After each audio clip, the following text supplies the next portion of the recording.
Good afternoon, friends and family. I hope you're having a wonderful week. Over the weekend, I spent time reflecting and worshiping on the events leading up to the cross, thinking about how Christ freely gave himself for me so that I could truly understand and celebrate the meaning of Easter. In those quiet moments, I found myself drawn back to the old hymns I sang as a little girl. Those timeless words have carried faith through generations. As I sang, one in particular settled deeply within my heart. Have thine own way, Lord. As a reminder, here are a few of those lines. Have thine own way, Lord, have thine own way. Thou art the potter, I am the clay. Mold me and make me after thy will, while I'm waiting, yielded and still. In that moment, it wasn't just a song, but it became a prayer. As I reflected on these words, I became curious about the origin of the song. I discovered that this hymn was written in 1902 by Adeline Poehler, a Bible teacher and missionary during a deep season of personal discouragement. She was struggling to raise funds to travel to Africa as a missionary. While attending a prayer meeting, she heard an elderly woman say, "It's all right, Lord. It doesn't matter what you bring into our lives, just have your own way with us." That simple yet powerful prayer became the foundation of this hymn. There is something so profound in its simplicity. In a world where we strive to control outcomes, manage every detail, and hold tightly to our plans, this hymn gently calls us back to surrender. It reminds us that God is the potter and that we are the clay. We're being shaped and molded and refined by his loving hands. And yet, the posture requires of us is not passive, it is intentional. To be yielded and still is an act of surrender. It means choosing to quiet the noise, to sit in his presence, to resist the constant distractions that compete for our attention.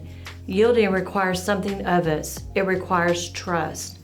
I find myself asking, do I truly sit in stillness and allow the Lord to speak, or do I fill every quiet moment?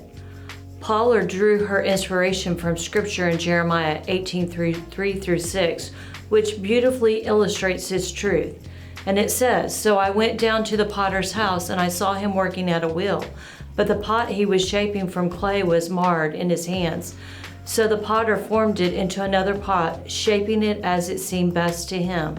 Then the word of the Lord came to me, and he said, Can I not do with you, Israel, as the potter does, declares the Lord? Like the clay in the hands of the potter, so you are in my hands." What a wonderful, powerful image. God doesn't discard the clay when it's marred. He reshapes it, he reworks it, and he patiently forms it into something new according to his perfect will. Through worship, my heart began to meditate on this, what it truly means to let him have his way. Not just in the easy spaces, but in the hidden places, the uncertain places, and the places that require trust beyond what we can see.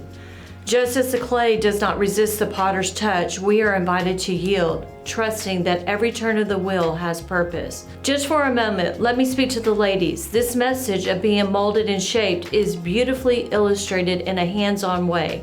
Rachel Norris will be our guest speaker for I Want to Talk About Jesus on May the 3rd. She will be demonstrating on a potter's wheel what it looks like to be molded into the image of the Lord, while also sharing her personal story. I truly believe it will be a powerful and visual reminder of this message. As we close this time of devotion, may we quiet our hearts and lean into this prayer, not just as words, but a posture of surrender. Maybe ask yourself this question.